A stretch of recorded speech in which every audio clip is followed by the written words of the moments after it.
Hello and welcome to War Table. My name's Jay. This is a bust I made on my Elegoo Neptune 2 before I got my new printer, but it came out great.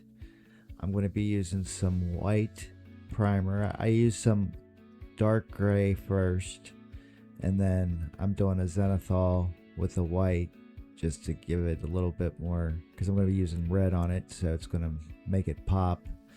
But yeah, this Spider-Man bust really looks cool. I like the way it came out. It's very clean looking. It's always amazing to me how good those printers can make this stuff now. And that's even my old one. My new one's amazing. It's doing some really cool stuff that I'm going to be showing here soon, hopefully. So this one here, we're just putting on the white now so that it's going to make the red pop a lot more when we put the red on. And I use basically it's Badger's brand, I believe, of primer. And that primer is really good. It's always comes out good. I never have to water it down or do anything with it at all. I put it in my airbrush and it just always works. So I've been sticking with that now since I started using it. And you can get the big 3-pack of them with the white, black, and gray, and that's a really good deal. So because all those will come in handy, you'll need all three if you're really going to get into painting miniatures. And now we're going to be doing some red with this Army Painter red. This is some airbrush paint, and it also is very good. I've never had any trouble with any of their paints. I got a set of theirs, and those paints always work really good. I also highly recommend their airbrush paints. So basically when you're airbrushing, you just want to keep doing nice, smooth motions, and that'll get you, a nice clean look. You got to get a feel for it, really. I usually try to do a nice either back and forth or circular motions depending on what I'm trying to cover at the time.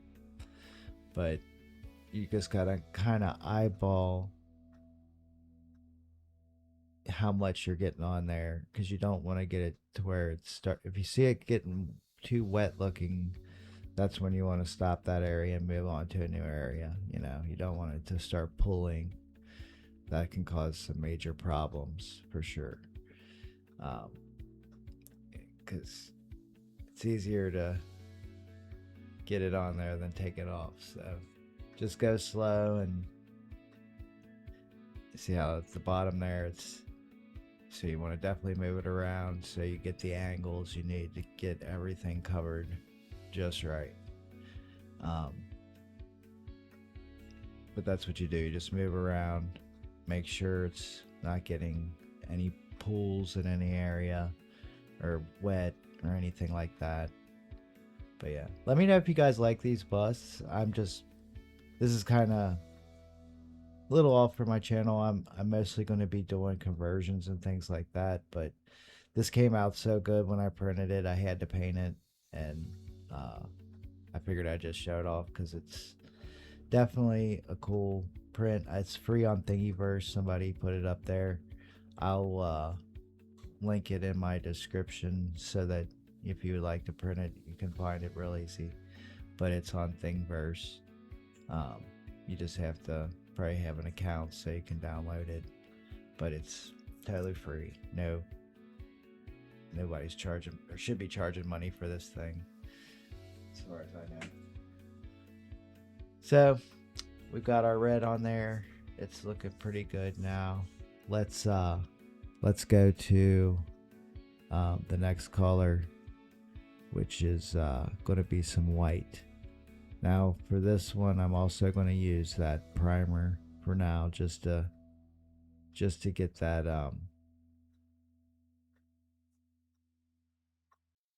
nice and covered, because white's kind of tough to, you know, get a nice smooth covering. So doing it with the airbrush will help. When I go to do this, I need to take the cap off of it, because that cap diffuses the paint and makes it spray. So you'll want to take the tip off your airbrush, because that makes it shoot more fine if you're trying to do more detail work, instead of just doing like a primer job or a base coat job. And that's mostly what I use my airbrush for, is doing base coats and primers. I don't usually use it for a lot of detail work or anything like that, because miniatures are so small. It's kind of hard to do that. So with this, I like to just, yeah, so here he goes, take off the tip of it. I think I ended up having to use something to get the tip off there, but yeah, there's the whole thing off, but you don't want to take it all off. You want to just take the tip off.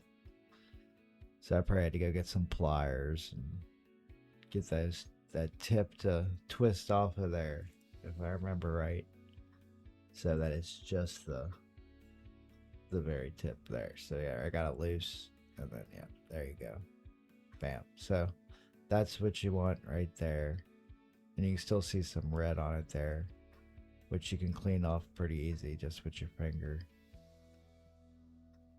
Just be careful you don't poke yourself. Pull in the needle and then do it. There you go. So now we're going to spray the eye here, and like I said, with that tip off there, it's going to be much more concentrated. So you'll see here in a second when we get to it. I always like to do a few shots to the side there on the styrofoam, just to make sure it's not sputtering, because when it sputters, that can obviously ruin your paint job, which is something you definitely don't want. So you want to make sure it's always coming out smooth before you start shooting it. So you can see, just doing little concentric motions just to get it to fill in just right. And you just gotta kind of eyeball it, no pun intended. But get it as best you can up to the edges, and cover as much, as the red as you can, because it's just going to make it a lot easier when you go to clean it up. I shot almost too much right there at first, and then I had to even it out. It'll take a second. You got to be careful, because like I said, you could get it to start pulling. There, I had to back off for a minute, and then there we have our finished eyes, for the most part finished. So next time we used a nice Corvus black. It's a nice matte black, and I'm going to use this to do the webbing on the mask, and the whole model's webbing. Just get a nice place to start and start.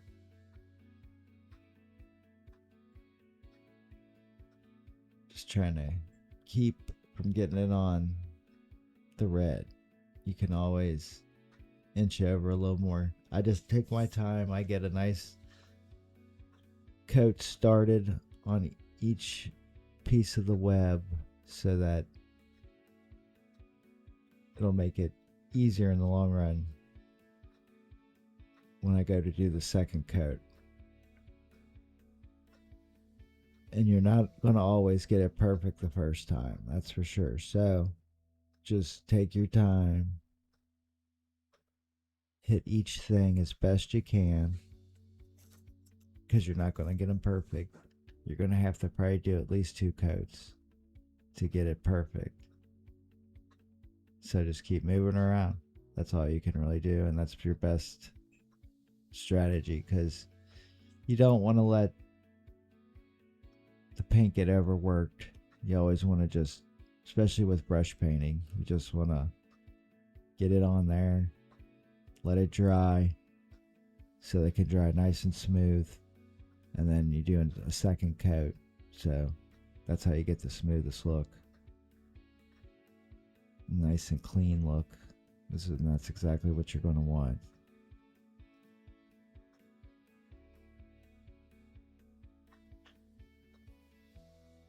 I'm going to make a second part to this video, where I finish it up all the way. So if you like these types of videos, let me know. Let me know in the description, or leave some comments. And if you like it, like and subscribe. And I thank you for watching these. Hopefully they get better. I'm just still kind of finding my way with this. So thank you again. God bless and have a great day.